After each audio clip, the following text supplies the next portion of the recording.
ಹೌದು, ಇವತ್ತು ನಾನು ರೆಡ್ಮಿ ನೋಟ್ 14 ಪ್ರೋ ಪ್ಲಸ್ ನ ಬಗ್ಗೆ ಮಾತಾಡ್ತಾ ಇದ್ದೀನಿ. ಸೊ ಈ ಒಂದು ವಿಡಿಯೋದಲ್ಲಿ ಈ ಒಂದು ಫೋನ್ ನಾವು ತಿಳ್ಕೊಂಡ ಮಟ್ಟಿಗೆ ಈ ಒಂದು ಪಾಪ್ಯುಲರ್ ಸೀರೀಸ್ ಅಂತ ಹೇಳ್ಬೋದು ರೆಡ್ಮಿ ನೋಟ್ 14 ಪ್ರೋ ಪ್ಲಸ್ ಅಂತ ಹೇಳ್ಬೋದು. ಎರಡು ವಿಡಿಯೋದಲ್ಲಿ ಕೂಡ ನಾವು ರೆಡ್ಮಿ ನೋಟ್ 14 ಬಗ್ಗೆನೇ ಮಾತಾಡ್ಕೊಂಡು ಬಂದಿದ್ವಿ, 14 ಮತ್ತೆ 14 ಪ್ರೋ ಬಗ್ಗೆ. ಸೊ ಇವತ್ತಿನ ಒಂದು ವಿಡಿಯೋದಲ್ಲಿ ಪ್ರೋ ಪ್ಲಸ್ ನ ಬಗ್ಗೆ ಮಾತಾಡ್ತಾ ಇದ್ದೀನಿ. ಸೊ ಕಳೆದ ಸಲಿಕ್ಕಿಂತ ಈ ಸಲ ತುಂಬಾ ಅಪ್ಗ್ರೇಡ್ ಮಾಡ್ಕೊಂಡು ಮತ್ತೆ ಜನಕ್ಕೆ ಅಟ್ರಾಕ್ಟಿವ್ ಡಿಸೈನ್ ನ ತಗೊಂಡ್ಬಂದಿದ್ದಾರೆ, ಅದೇ ರೆಡ್ಮಿ ನೋಟ್ 14 ಪ್ರೋ ಪ್ಲಸ್ ನವರು ಅಂತ ಹೇಳ್ಬೋದು. ಸೊ ಹೌದು, ನಿಜವಾಗ್ಲೂ ಕೂಡ ಇವಾಗ ಪಾಪ್ಯುಲರ್ ಸೀರೀಸ್ ಆಗಿರ್ತಕ್ಕಂಥ ಸೀರೀಸ್ ಬಂದ್ಬಿಟ್ಟು Redmi Note 14 pro series. But ಇನ್ನೂ ಲಾಂಚ್ ಆಗಿಲ್ಲ, ಡಿಸೆಂಬರ್ ಮಂತ್ ಏನೋ ಲಾಂಚ್ ಆಗುತ್ತೆ ಅಂತ ಹೇಳ್ತಾ ಇದ್ದಾರೆ. ಬಟ್ ಈ ಒಂದು ಫೋನ್ ಈಗಾಗಲೇ ಚೀನಾದಲ್ಲಿ 22,000 ಲಾಂಚ್ ಆಗಿದೆ. ಅದು ಬೇಸ್ ವೇರಿಯಂಟ್ ಅಂತ ಹೇಳಕ್ ಇಷ್ಟಪಡ್ತೀನಿ. ಸೊ ಅದರಿಂದ ನಮ್ಮ ದೇಶಕ್ಕೆ ಕಂಪೇರ್ ಮಾಡಿ ನೋಡ್ಕೊಂಡ್ರೆ ಒಂದು 25,000 ಮೇಲೆ ಒಂದು ಬೇಸ್ ವೇರಿಯಂಟ್ ಲಾಂಚ್ ಆಗುತ್ತೆ ಅಂತ ಹೇಳ್ಬೋದು. ಬಟ್ ಹೇಳಕ್ಕಾಗಲ್ಲ, 26,000 ಆದ್ರೂ 27,000 ಕೂಡ ಹೋಗ್ಬೋದು.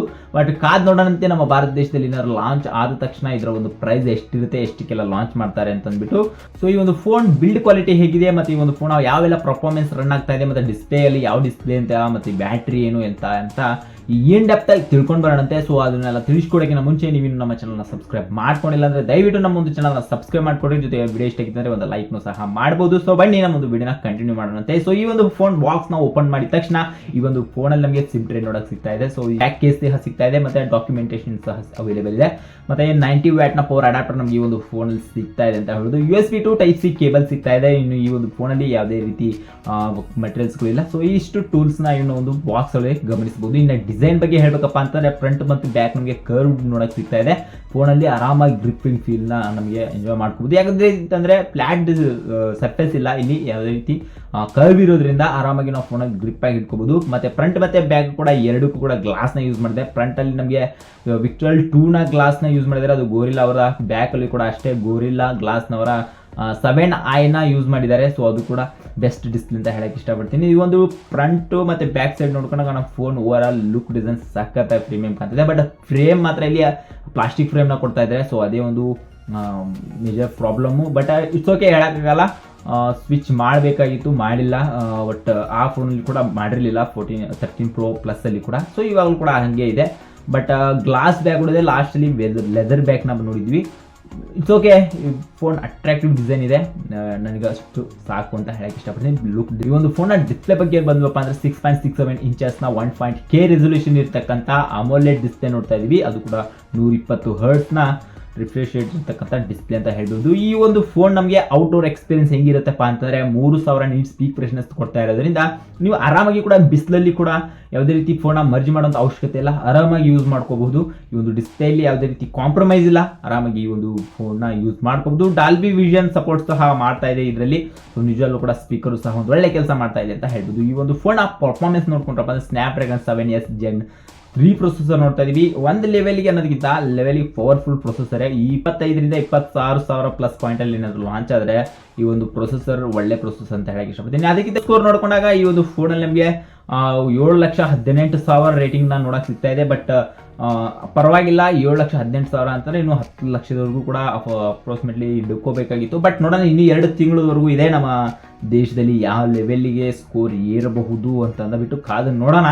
ಇವಾಗ ಆಲ್ರೆಡಿ ಇದು ಚೀನಾದಲ್ಲಿ ಇರ್ತಕ್ಕಂಥ ಲೀಕ್ಸ್ ಅಂತ ಹೇಳ್ಬೋದು ಅಷ್ಟೇ, ನಮ್ಮ ಭಾರತದ ಒಂದು ಸ್ಕೋರ್ ಅಲ್ಲ ಇದು. ನೋಡೋಣ, ಕಾದು ಇನ್ನು ಕೂಡ ಹೆಚ್ಚು ಹೋದ್ರೂ ಕೂಡ ಹೋಗ್ಬೋದು. ಸದ್ಯ ಇವಾಗ 7,18,000 ನೋಡ್ತಾ ಇದೀವಿ. ನಮ್ಮ ದೇಶದಲ್ಲಿ ಏನಾದ್ರು ಬಂದ್ರೆ ಯಾವ್ದಾದ್ರು ಪಾಪ್ಯುಲರ್ ಸೀರೀಸ್ ಅಂತ ಹೇಳ್ತಾ ಇದ್ದೀನಿ ಇಲ್ಲಿ 10 ಲಕ್ಷ ಹೋದ್ರೂ ಕೂಡ ಹೋಗ್ಬೋದು, ಹೇಳಕ್ಕಾಗಲ್ಲ. ಬಟ್ ನೋಡೋಣ, ಕಾದು ಏನಕ್ಕಾದ್ರೂ ಕಡಿಮೆ ಆದ್ರೂ ಕೂಡ ಹೋಗ್ಬೋದು, ಹೇಳಕ್ಕಾಗಲ್ಲ ಇಲ್ಲಿ. ಸೊ ನೋಡೋಣ, ಈ ಒಂದು ಫೋನಲ್ಲಿ ರ್ಯಾಮ್ ಮತ್ತೆ ಸ್ಟೋರೇಜ್ ಟೈಪ್ ನೋಡೋಣ. LPDDR4X ರ್ಯಾಮ್ ನೋಡ್ತಾ ಇದೀವಿ, ಮತ್ತೆ 5X ರ್ಯಾಮ್ ಸಹ ಇದರಲ್ಲಿ ಅವೈಲೇಬಲ್ ಇದೆ ಅಂತ ಹೇಳ್ಬೋದು.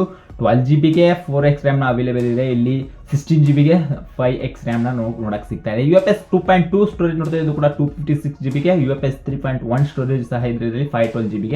ಸೊ ನಮ್ಮ ದೇಶದಲ್ಲಿ ಯಾವೆಲ್ಲ ವೇರಿಯಂಟ್ ಲಾಂಚ್ ಆಗುತ್ತೋ ಬಿಡುತ್ತೋ ಗೊತ್ತಿಲ್ಲ. But 12 to 256GB base variant ಏನೋ ಹೇಳ್ತಾ ಇದ್ದಾರೆ. ನೋಡೋಣ, ನಮ್ಮ ದೇಶದಲ್ಲಿ ಏನಾದ್ರು ಹೇಳಕ್ ಬರಲ್ಲ. 8 to 120GB ಲಾಂಚ್ ಆದ್ರೂ ಕೂಡ ಆಗ್ಬೋದಲ್ಲ. ಸೊ ಮ್ಯಾನುಫ್ಯಾಕ್ಚರ್ ಮಾಡೋರಿಗೆ ಎಷ್ಟೊತ್ತು ಕೆಲಸ, ಇನ್ನೂ ಹತ್ರ 2 ತಿಂಗಳ ಟೈಮ್ ಇದೆ. ಡಿಸೆಂಬರ್ ಅನ್ನಷ್ಟೊಳಗೆ ಲಾಂಚ್ ಮಾಡೋಕೆ ಇನ್ನೂ ಹತ್ರ 2 ತಿಂಗಳ ಇಲ್ಲಾಂದ್ರೂ ಇನ್ನೂ 1.5 ತಿಂಗಳ ಟೈಮ್ ಇದೆ. ಸೊ ಮಾಡಿದ್ರು ಕೂಡ ಮಾಡ್ಬೋದು, ಬಟ್ ಹೇಳಕ್ಕಾಗಲ್ಲ. ಆಲ್ರೆಡಿ ಚೀನಾದಲ್ಲಿ ಮಾತ್ರ ಈ ಬೇಸ್ ವೇರಿಯಂಟ್ಸ್ ಮಾತ್ರ ರನ್ ಆಗ್ತಾ ಇದೆ ಅಂತ ಹೇಳ್ಬೋದು. ಇದು ಚೀನಾದಲ್ಲಿ ಇರತಕ್ಕಂಥ ಪ್ರೈಸಸ್ ಅಂತ ಹೇಳ್ಬೋದು. ಸೊ ಪ್ರೈಸ್ ಅಲ್ಲ, ಇರ್ತಕ್ಕಂಥ ವೇರಿಯಂಟ್ಸ್ಗಳು ಅಂತ ಹೇಳ್ಬೋದು. ಈ ಒಂದು ಫೋನ್ನ ಬ್ಯಾಟ್ರಿ ಮತ್ತೆ ಅಡಾಪ್ಟರ್ ನೋಡ್ಕೊಂಡಾಗ 6700 mAh ಬ್ಯಾಟ್ರಿ ಕೊಡ್ತಾ ಇದ್ದಾರೆ. ನಿಜವಾಗ್ಲೂ ಕೂಡ ಬ್ಯಾಟ್ರಿನ ತುಂಬಾ ಅಪ್ಗ್ರೇಡ್ ಮಾಡಿದ್ದಾರೆ. 90 ವ್ಯಾಟ್ ಅಡಾಪ್ಟರ್ ಸಹ ಸಿಗ್ತಾ ಇದೆ. ನಿಜವಾಗ್ಲೂ ಕೂಡ ಒಂದು ಚಲೋ ಕೆಲಸ ಮಾಡಿದೆ ಇಲ್ಲಿ ರೆಡ್ಮಿ ಅಂತ ಹೇಳಕ್ ಇಷ್ಟಪಡ್ತೀನಿ. ಇನ್ನು display performance, battery, RAM, storage ನೋಡ್ಕೊಂಡಾಗ ಗೇಮಿಂಗ್ ಕೂಡ ಇಲ್ಲಿ ನಾವು ಒಂದು ಲೆವೆಲ್ ಅನ್ಕೊಂತೀನಿ.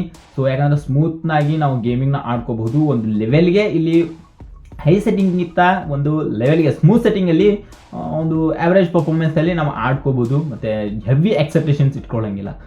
ಬಂದಪ್ಪ ಅಂದರೆ ಹೈಪರ್ OS ನೋಡ್ತಾ ಇದೀವಿ, out of the box Android 14 OS ನೋಡ್ತಾ ಇದೀವಿ. ಕ್ಲೀನ್ OS, ಚೆನ್ನಾಗಿರೋ OS ಮತ್ತು ಯೂಸರ್ ಎಕ್ಸ್ಪೀರಿಯನ್ಸ್ ಕೂಡ ಸಖತ್ತಾಗಿರುತ್ತೆ. ಫ್ರೆಂಡ್ಲಿ ಇದೆ ಈ OS.